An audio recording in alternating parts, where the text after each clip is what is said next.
necessidade e a urgência de pautar a MP1000 para que o auxílio emergencial possa voltar para R$600. Queria que o senhor comentasse um pouquinho sobre o assunto. Bom, da minha... Só clicar. Não feito um trabalho belíssimo como esse que o nobre deputado está fazendo. Eu presidi na sessão aqui, eu fico morrendo de vontade de colocar em pauta a MP1000. E hoje ainda eu vou tratar desse assunto com o presidente Rodrigo Maia para que nós possamos, na próxima semana, liberar a pauta. Por exemplo, eu fico decepcionadíssimo com uma obstrução como essa. Essa é democrática. Ela está funcionando, mostrando a força que tem o povo brasileiro quando eles não querem que a casa ande. Hoje ainda eu vou tratar desse assunto com o presidente Rodrigo Maia para que nós possamos, na próxima semana, liberar a pauta. Por exemplo, eu fico decepcionado. Eu sou a favor, votaria a favor, inclusive, junto com os parlamentares, só que essa pauta tem que ser construída. Quero aproveitar esse tempo de liderança para comunicar que nós seguimos em obstrução, enquanto não se pautar a medida provisória 1000, que foi aquela que o Bolsonaro derrubou os R$600 do auxílio emergencial para R$300.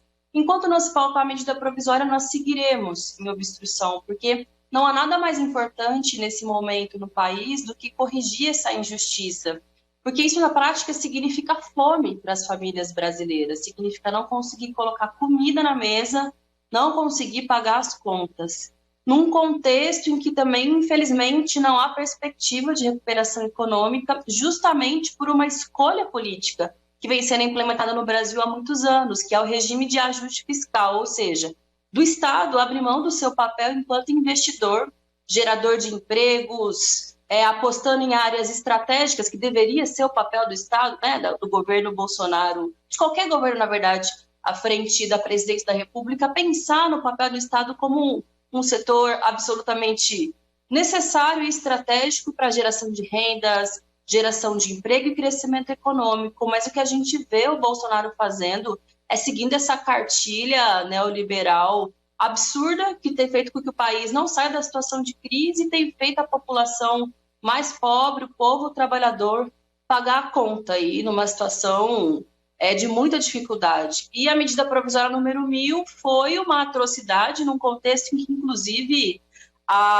foi aprovado na Câmara, né, o orçamento de guerra, ou seja, a possibilidade de investimentos e passar por cima dessa lógica do teto até o final do ano, mas por pura crueldade para seguir a cartilha, né, do mercado, o governo Bolsonaro, infelizmente, opta por sacrificar boa parte do povo brasileiro. Por isso, essa medida necessária de toda a oposição, e nós do PSOL estamos aqui também cumprindo com o nosso papel em defesa do povo brasileiro. E isso acontece também num contexto em que estoura o escândalo de corrupção, né, envolvendo o governo Bolsonaro. Aquela cena jocosa e constrangedora do senador Chico Rodrigues, claro, envolve o mandato do senador Chico Rodrigues, mas não dá para disfarçar, ele é vice-líder do governo Bolsonaro, só não é mais porque estourou a cena, se repercutiram o Brasil afora, e por uma medida de tentar salvar a pele do governo, de não se envolver na repercussão negativa, acabou saindo desse papel. Mas nós sabemos, vice-líder do governo Bolsonaro, e não surpreende, na verdade, né? Porque a gente acompanhou o que foi os escândalos das rachadinhas dentro dos gabinetes de toda a família bolsonarista, que até então não teve ainda uma solução, uma justiça para o povo brasileiro compreender exatamente e punir, enfim, os familiares do Bolsonaro, que faz esse esquema com dinheiro público, com funcionários fantasmas, enfim, é isso. Também de imediatamente fazer o registro, em nome, inclusive, do próprio líder, deputado Zé Guimarães, que se somou desde a outra sessão nessa mesma decisão e nesse mesmo comportamento, em nome dos partidos de oposição também, da atitude de obstrução. Obstrução para que se paute a medida provisória 1000. Agora, seria importante que a base do governo também dissesse as razões da sua obstrução, que me parece não ser por causa da MP1000. Então, precisa deixar claro para a sociedade brasileira as razões da sua obstrução, porque certamente não é por conta desta pauta. E é preciso que fique claro quais são os acordos não resolvidos, quais são as disputas não resolvidas que levam à obstrução dos partidos da base do governo. Para nós, a medida provisória 1000, ela não é nem um pouco secundária, não é para nós e nem para a sociedade brasileira indiferente, mesmo que algumas atividades econômicas tenham retomado. Porque a situação econômica e macroeconômica brasileira são gravíssimas. Alguns dados aqui já foram expostos, né?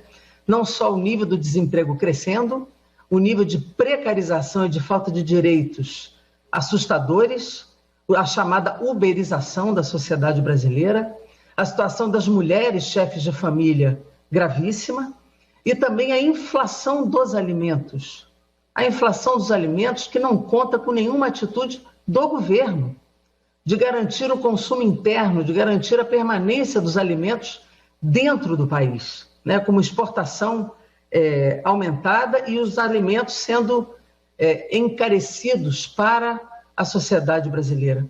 Nós temos aumentos de 300%, 400% de alguns gêneros alimentícios da cesta básica e as pessoas tendo dificuldade de acessar esses gêneros alimentícios. Espero que alguns parlamentares aí que se somam ao fundamentalismo não se preocupem com a palavra gênero, inclusive em gênero alimentício, que é o que a gente tem visto, inclusive, acontecer na Câmara de alguns anos para cá. Mas é importante a gente dizer que pautar a MP1000 hoje ela é decisiva. O governo está numa manobra absurdamente ridícula de esperar a medida provisória caducar para dizer, bom, já passou o tempo, já paguei os R$300 até dezembro, não precisa mais votar. Isso é uma manobra inaceitável para o parlamento brasileiro. Isso é a submissão do parlamento à manobra do governo. A chamada independência dos poderes tem que acontecer agora.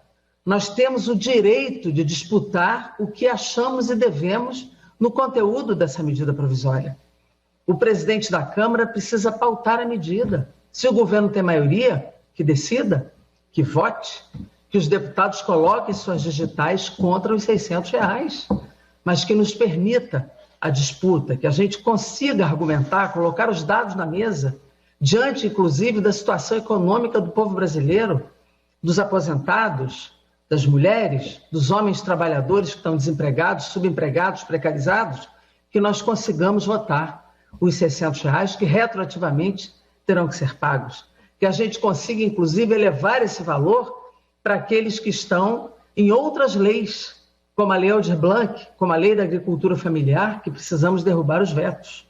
Para os indígenas, para a população quilombola, nós precisamos garantir esse valor daqueles que estão beneficiados em outras leis. Além disso, presidente, é importante dizer que nós precisamos votar o orçamento, precisamos debatê-lo na comissão de orçamento. Não é vir direto ao plenário, porque aqui no plenário nós não vamos conseguir negociar os conteúdos desse orçamento que são gravíssimos.